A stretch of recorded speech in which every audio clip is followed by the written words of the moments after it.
नमस्कार, किसान समाचार में आपका स्वागत है। मैं हूं रेशमा आपके साथ। आइए नजर डालते हैं इस वक्त की हेडलाइंस पर। किसानों के सम्मान का प्रतीक किसान दिवस, देश के 5वें प्रधानमंत्री चौधरी चरण सिंह के जन्मदिन का प्रतीक। हर साल 23 दिसंबर को मनाया जाता है ये दिन।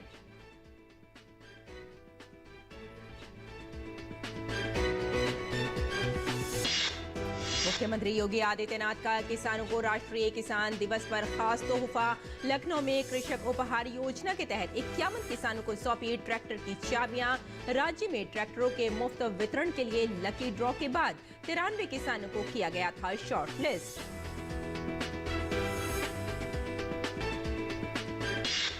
प्रमुख कृषि उत्पादों के निर्यात पर रोक के बावजूद चालू वित्त वर्ष में कृषि निर्यात पिछले साल के स्तर $53 अरब तक रहने की उम्मीद। गेहूं और गैर बासमती सफेद चावल के निर्यात पर लगाई गई थी रोक। चीनी निर्यात पर भी लगाई गई हैं कुछ पाबंदियां।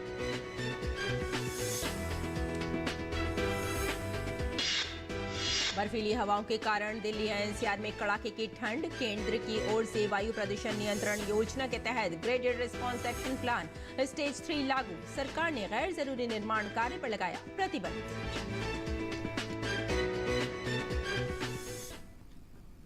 और अब समाचार विस्तार से।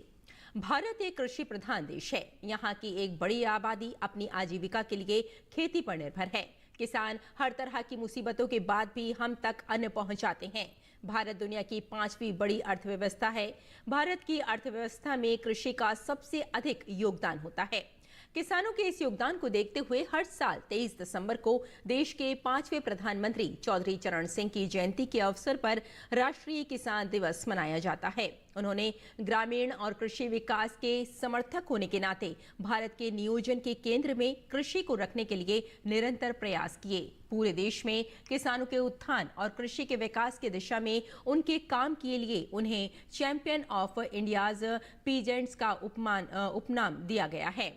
साहूकारों से किसानों को राहत दिलाने के लिए उन्होंने ऋण मोचन विधेयक 1939 को अंतिम रूप देने में अग्रणी भूमिका निभाई। उन्होंने भूमि जोत अधिनियम 1960 को लाने में महत्वपूर्ण भूमिका निभाई, जिसका उद्देश्य पूरे राज्य में भूमि जोत की सीमा को कम करना था ताकि इसे एक समान बनाया जा सके। इसके अलावा हर साल 15 अक्टूबर को महिला किसान दिवस के रूप में मनाया जाता है।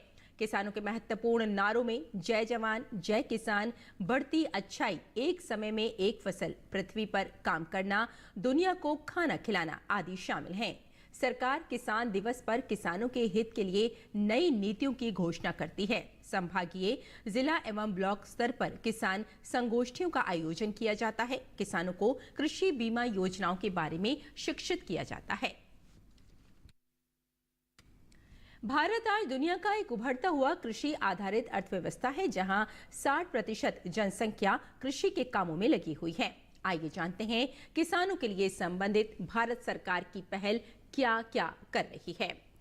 पीएम किसान योजना की अगर बात की जाए तो योजना के तहत केंद्र सरकार प्रतिवर्ष 6,000 रुपए की राशि 3 समान किस्तों में सीधे सभी भूमि धारक किसानों के बैंक खातों में स्थानांतरित करती है।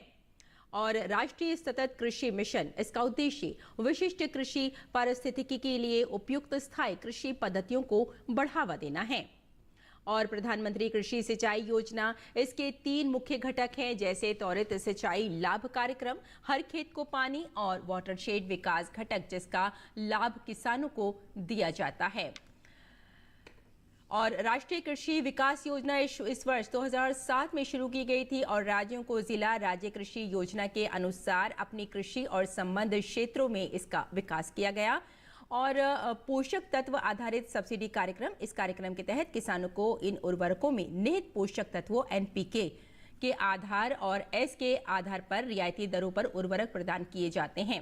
राष्ट्रीय गोकुल मिशन, ये दिसंबर 2014 से स्वदेशी गोजातीय नस्लों के विकास और संरक्षण के लिए लागू किया जा रहा है। परंपरागत कृषि विकास योजना की बात करें तो वर्ष 2015 में शुरू की गई ये सतत कृषि के राष्ट्रीय मिशन NMSA की प्रमुख परियोजना के मृदा स्वास्थ्य प्रबंधन SHM का एक विस्तृत घटक है। किसान क्रेडिट कार्ड की अगर बात करें तो किसानों को लचीली और सरलीकृत प्रक्रिया के साथ एकल खिड़की के तहत बैंकिंग प्रणाली से पर्याप्त और समय पर ऋण सहायता प्रदान करने के लिए वर्ष 1998 में ये योजना शुरू की गई थी। प्रधानमंत्री किसान सम्मान निधि योजना की अगर बात करें तो दुनिया की सबसे बड़ी प्रत्यक्ष लाभ अंतरण योजनाओं में से ये एक है। योजना की शुरुआत के बाद से किसानों को हस्तांतरित की गई कुल राशि 2.80 लाख करोड़ रुपए के आंकड़े से अधिक है। देश भर में अब तक 11 करोड़ से अधिक किसानों को 2.61 लाख करोड़ रुपए से अधिक की राशि का लाभ प्रदान किया गया है। हर 4 महीने में 3 समान किस्तों में प्रति वर्ष 6,000 रुपए का वित्तीय लाभ किसान परिवारों के बैंक खातों में अंतरित की जाती है।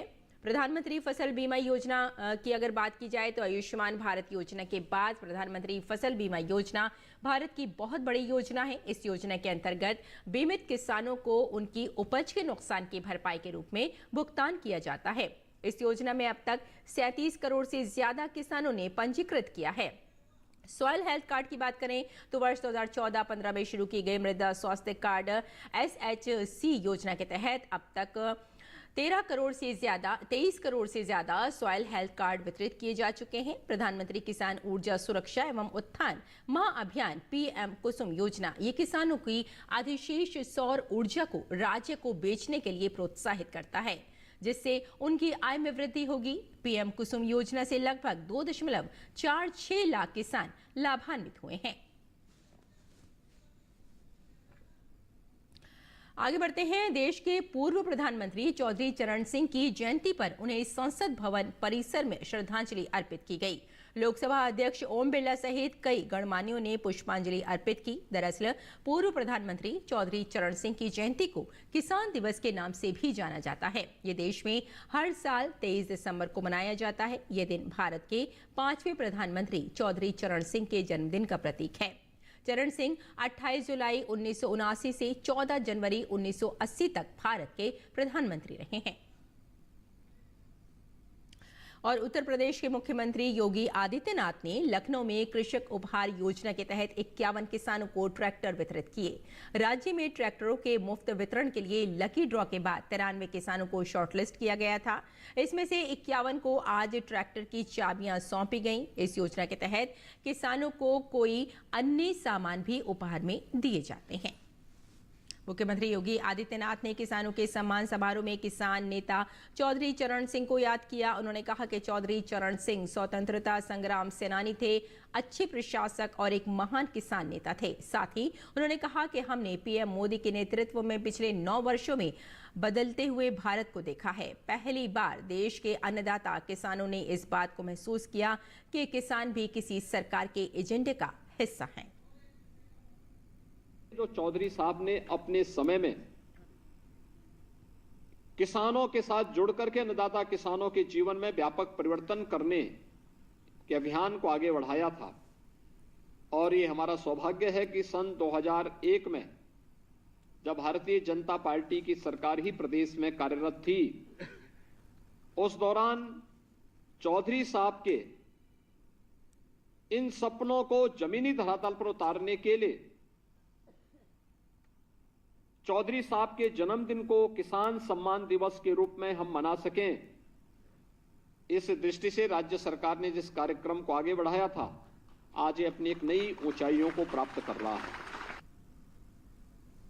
कुछ प्रमुख कृषि उत्पादों के निर्यात पर रोक लगाए जाने के बावजूद चालू वित्त वर्ष में भारत का कृषि निर्यात पिछले साल के स्तर $53 अरब तक पहुंच सकता है। पिछले वित्त वर्ष 2022-23 में देश का कृषि उत्पादों का निर्यात $53 अरब रहा था। वाणिज्य मंत्रालय में अतिरिक्त सचिव राजेश अग्रवाल ने बताया कि कुछ जिन्सों के निर्यात पर पाबंदियां लगाए जाने से $4.5 से $5 अरब का असर पड़ सकता है। उन्होंने कहा कि इसके बावजूद उम्मीद है कि निर्यात पिछले स्तर तक पहुंच जाएगा। सरकार ने पिछले कुछ महीनों में घरेलू उपलब्धता बढ़ाने के लिए गेहूं और गैर बासमती सफेद चावल के निर्यात पर रोक लगाई है। इसके अलावा चीनी निर्यात पर भी कुछ बंदिशें लगाई गई हैं। उन्होंने कहा कि सरकार केले जैसे नए उत्पादों और मोटे अनाज से बने मूल्यवर्धित उत्पादों को नए वैश्विक गंतव्यों तक पहुंचाने के लिए निर्यात प्रोत्साहन दे रही है। अग्रवाल ने कहा कि अगले 3 साल में केले के निर्यात $1 अरब तक पहुंचने की उम्मीद है। और राजधानी नई दिल्ली स्थित राजघाट परिसर में मिलेट्स मेले का आयोजन हुआ। मेले में देश भर से आए किसानों मिलेट्स के स्टॉल लगाए गए। इस दौरान किसान चौपाल का भी आयोजन किया गया। किसान चौपाल में बतौर मुख्य अतिथि भाग लेने आए पूर्व केंद्रीय कृषि राज्य मंत्री हुकुमदेव नारायण यादव से बात की हमारे संवाददाता ओपी यादव ने। प्रधानमंत्री नरेंद्र मोदी की सार्थक पहल से संयुक्त राष्ट्र संघ ने साल 2023 को अंतर्राष्ट्रीय मिलेट वर्ष घोषित किया था और इसी क्रम में न केवल देश बल्कि दुनिया भर में कई तरह के कार्यक्रम हो रहे हैं और इसी परंपरा के तहत नई दिल्ली स्थित राजघाट में किसान चौपाल का आयोजन किया गया, जिसमें मिलेट्स को प्रमोशन करने के लिए पूर्व केंद्रीय मंत्री हुकुमदेव नारायण यादव आए हैं। बात करते हैं सर, श्री अन्न पारंपरिक भोजन है और आपने तो खेती भी की है, इसको लेकर आज इतनी जागरूकता का कार्यक्रम चलाया जा रहा है, भविष्य में हम देखें तो इसका बाजार किस तरह बढ़ेगा? देखो, ये नाम इसके जो हों, लेकिन ये है गरीबों के अनाज। नाम इसका मोटा अनाज रखा गया है इसलिए कि बड़े लोग इस अनाज को नापसंद करते थे। ये किसान और गरीब और खेत में काम करने वाले मजदूर खाते थे और इस अनाज में इतनी ताकत थी कि उनको भरपूर आयरन और भरपूर कैल्शियम, आयोडीन, प्रोटीन सब मिल जाता था, इसीलिए वो बिना दवा के भी स्वस्थ रहते थे। ये जो श्री अन्न है, ये श्री अन्न को ले जा कर के और विश्व के संस्था में, विश्व की पंचायत में नरेंद्र मोदी जी ने ये गरीबों के अनाज को विश्व में सम्मानित कर दिया। तो वो अनाज को सम्मान नहीं है, वो हिंदुस्तान के करोड़ों निर्धन निर्बल गरीब जो इस अन्न को खा करके रहते थे, उनका सम्मान है। हाल ही में आसियान इंडिया मिलेट्स महोत्सव का आयोजन किया गया, जिसमें तकरीबन 10.6% व्यापार है, उसको बढ़ाने के लिए सरकार ने टारगेट निश्चित किया है।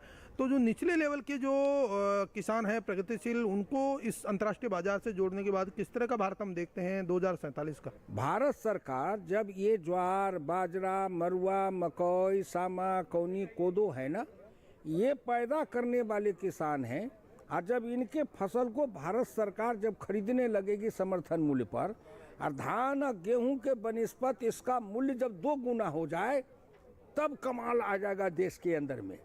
और एक हिंदुस्तान के अंदर दीर्घकालीन परिणाम होगा कि हिंदुस्तान के अंदर जो ज़्यादा पानी लेने वाली फसल है, अपने आप उसकी खेती बंद होगी। कम फसल, कम खाद के साथ जो खेती होगी, वो खेती होगी जो श्री अन्न के द्वारा इस अन्न की खेती में हल्की जुताई, हल्की सिंचाई, प्राकृतिक खाद, किसान का पसीना और इसमें पशु का चारा, ज़्यादा जितना किसान का अनाज उसे 3 गुना पशु का चारा, तो न पशु के चारा की कमी होगी, न किसान के ताकत की कमी होगी और विश्व के बाजार में इसका झंडा लहराएगा। तो पूर्व केंद्रीय कृषि राज्य मंत्री हुकुमदेव नारायण यादव, जिनका मानना है कि संयुक्त राष्ट्र संघ द्वारा मिलेट्स वर्ष को अंतर्राष्ट्रीय वर्ष 2023 मनाने की वजह से न केवल भारत के श्री अन्न उत्पादक किसानों को अंतर्राष्ट्रीय स्तर का बाजार मिल रहा है, बल्कि रोजगार कारोबार की संभावनाएं भी तेजी से बढ़ रही है। मेरे सहयोगी कैमरामैन ललित के साथ में OP Yadav, DD news, Delhi. और पहाड़ों पर हो रही बर्फबारी से मैदान में ठंड का प्रकोप बढ़ता जा रहा है। बर्फीली हवाओं के कारण दिल्ली एनसीआर में कड़ाके की ठंड महसूस की जा रही है। दिल्ली एनसीआर में आज सुबह की शुरुआत कपकपा देने वाली ठंड से हुई। आज सुबह से ही शहर के कुछ इलाकों में कोहरा छाया रहा। रविवार को भी सुबह के समय मध्यम से घना कोहरा रह सकता है। दिल्ली में तापमान का स्तर गिरने के कारण लोग अलाव का सहारा लेते दिखाई दिए। वहीं पारा गिरने के कारण लोग रैन बसेरों में शरण ले रहे हैं।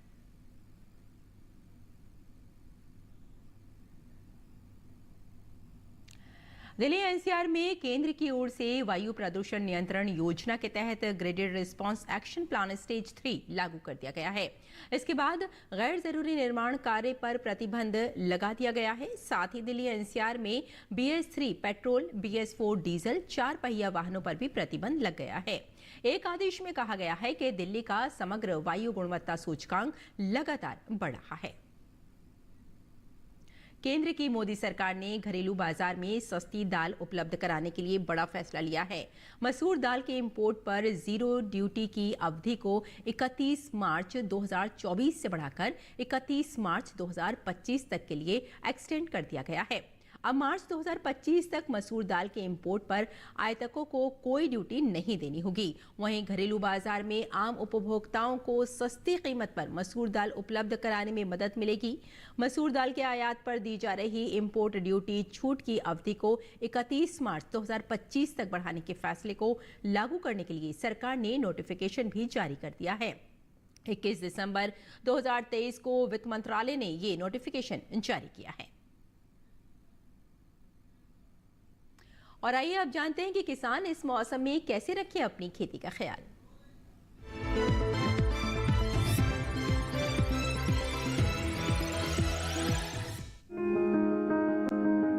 कोंकण में अगले कुछ दिनों तक मौसम शुष्क रहने का अनुमान है। ऐसे में यहाँ के किसान सब्जियों और बागों में सिंचाई करें। इसके साथ ही यहाँ 30 से 45 दिनों की हो चुके काबुली चने में निराई गुड़ाई का काम करें।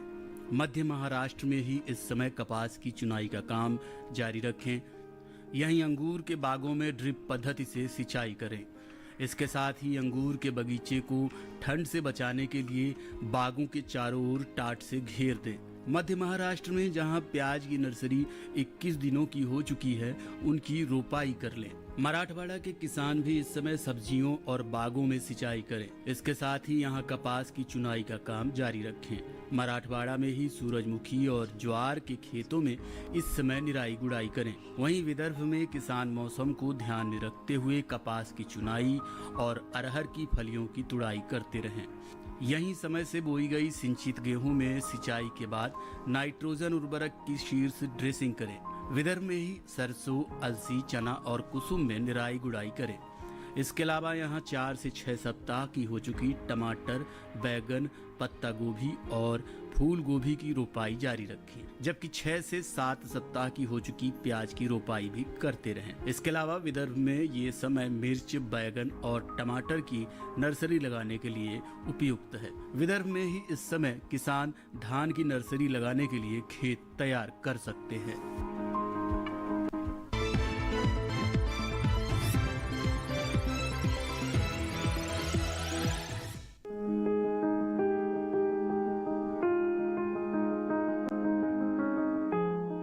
ब्रोकली फूल गोभी की ही एक किस्म है। आम गोभी का फूल जहाँ सफेद होता है, वहीं इसके फूल का रंग हरा होता है। इस कारण इसे हरी गोभी भी कहते हैं। ब्रोकली की खेती फूल गोभी की तरह ही की जाती है। इसकी पौध भी फूल गोभी की तरह दिखती है, लेकिन फूल गोभी के एक पौधे से एक ही फूल मिलता है, जबकि ब्रोकली के पौधे से मुख्य गुच्छा काटने के बाद भी अलग शाखाएं निकलती हैं और बाद में इनसे भी छोटे छोटे फूल मिलते हैं। इस समय कुछ जगह किसान खेतों में ब्रोकली की रोपाई कर सकते हैं। बुआई के लिए सबसे पहले अपने खेतों को जोतकर तैयार कर लें। खरपतवार को पूरी तरह से निकालकर साफ कर लें। 1 हेक्टेयर में बुआई के लिए ब्रोकली के 400 से 500 ग्राम बीज काफी रहते हैं। उर्वरक की बात करें तो 1 हेक्टेयर रकबे के लिए 120 किलो नाइट्रोजन, 60 किलो फास्फोरस और 60 किलो पोटेशियम युक्त उर्वरक इस्तेमाल करें। रोपाई करते समय कतार से कतार की दूरी 60 सेंटीमीटर रखें। अच्छी फसल के लिए बुआई के तुरंत बाद सिंचाई करें। उसके बाद हर 7 से 10 दिन के अंतराल पर सिंचाई जरूर करनी चाहिए। खरपतवार नियंत्रण के लिए 2 बार निराई करनी चाहिए। सुंडी और हीरक पृष्ठ पतंगों की रोकथाम के लिए 2 मिलीलीटर स्पाइनोसाइड दवा को 10 लीटर पानी में मिलाकर छिड़काव करें। दवा का छिड़काव सिर्फ उसी जगह पर करें जहां फसल में बीमारी लगी हो या जहां कीटों का प्रकोप हो। रस चूसने वाले कीटों की रोकथाम के लिए थाइमेथक्सोम दवा की 2 ग्राम मात्रा को 10 लीटर पानी में मिलाकर छिड़काव करें।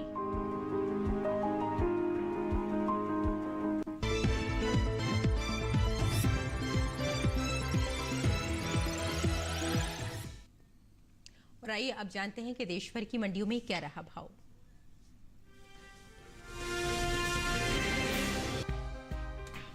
कृषि उपज मंडियों में इन दिनों प्याज की आवक सामान्य बनी हुई है।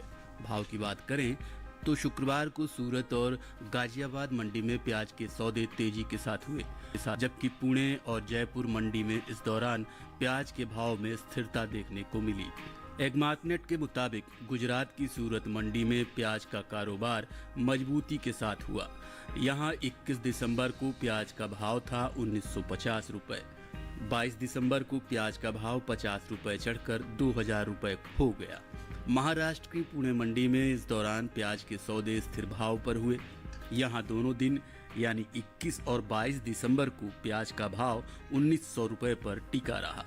इसी तरह राजस्थान की जयपुर मंडी में भी प्याज की खरीद फरोख्त बिना किसी फेरबदल के साथ हुई। यहाँ 21 दिसंबर को इसका भाव रहा 2000 रुपए, जो कि 22 दिसंबर को 2000 पर बरकरार रहा। वहीं उत्तर प्रदेश की गाजियाबाद मंडी में 21 दिसंबर को प्याज का भाव रहा 2340 रुपए, जो कि 22 दिसंबर को 10 रुपए बढ़कर 2350 रुपए हो गया। इस साल घरेलू स्तर पर प्याज की उपज में कमी देखने को मिल सकती है। कृषि मंत्रालय की ओर से बागवानी फसलों के लिए जारी पहले अग्रिम अनुमान के मुताबिक देश में प्याज की उपज बीते साल से कम होने की उम्मीद है। साल 2022-23 के दौरान प्याज की कुल उपज 31.01 मिलियन टन रहने का अनुमान जताया गया है, जबकि बीते साल प्याज की कुल पैदावार 31.69 मिलियन टन रही थी।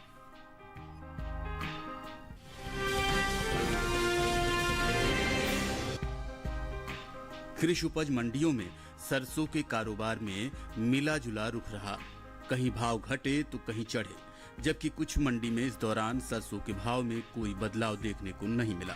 एक मार्कनेट के मुताबिक गुजरात की राजकोट मंडी में 21 दिसंबर को सरसों का भाव रहा 4850 रुपए, जो कि 22 दिसंबर को भी 4850 रुपए पर टिका रहा। राजस्थान की लालसोट मंडी में तेजी के साथ कारोबार हुआ।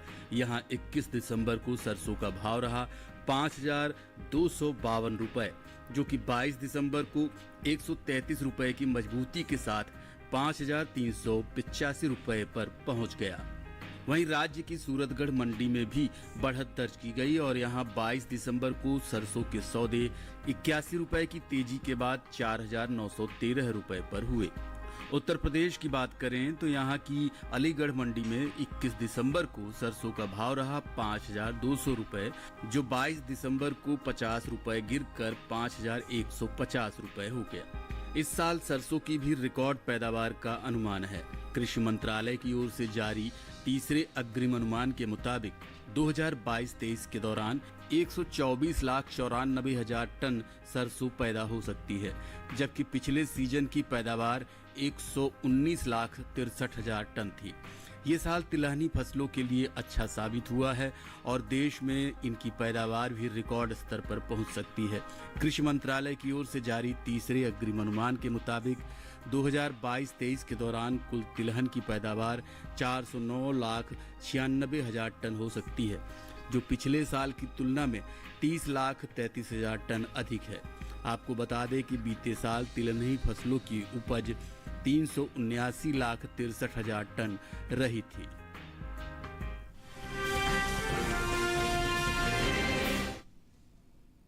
और खेती किसानी के साथ साथ आइए नजर डाल लेते हैं कुछ और महत्वपूर्ण खबरों पर। खास खबर में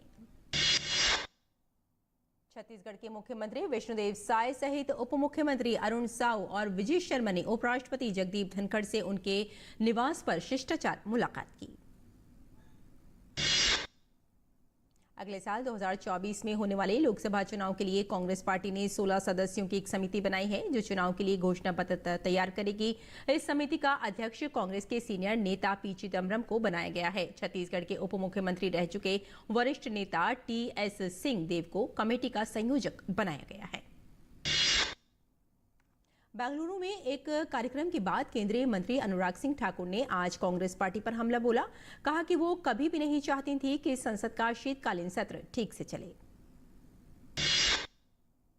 अनुराग सिंह ठाकुर ने इंडी गठबंधन पर भी हमला बोला। अनुराग सिंह ठाकुर ने कहा कि इंडी गठबंधन भ्रष्टाचारियों का गठबंधन है।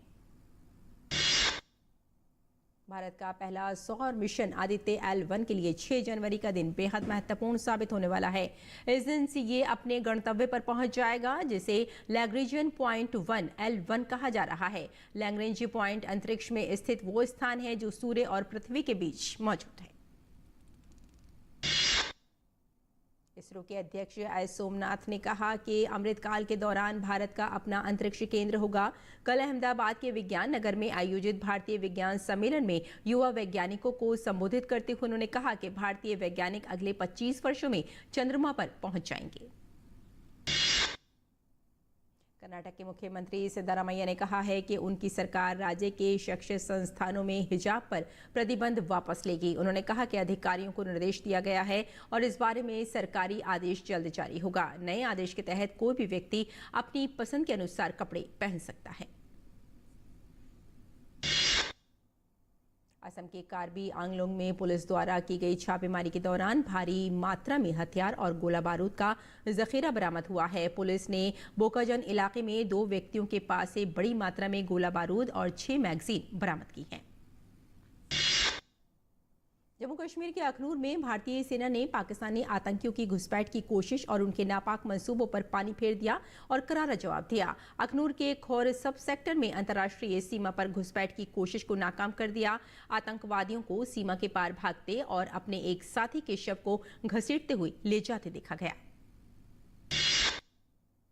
जम्मू और कश्मीर के पुंछ जिले में सेना का तलाशी अभियान जारी है। यहां गुरुवार को एक आतंकी हमले में सेना के 4 जवानों की जान चली गई थी। गोलीबारी में शामिल आतंकवादियों का पता लगाने के लिए क्षेत्र में अतिरिक्त जवानों को शामिल किया गया है। हेलीकॉप्टरों द्वारा हवाई निगरानी भी की जा रही है। तो किसान समाचार में फिलहाल इतना ही, लेकिन जाने से पहले किसान भाइयों को किसान दिवस के अवसर पर बहुत बहुत शुभकामनाएं। नमस्कार।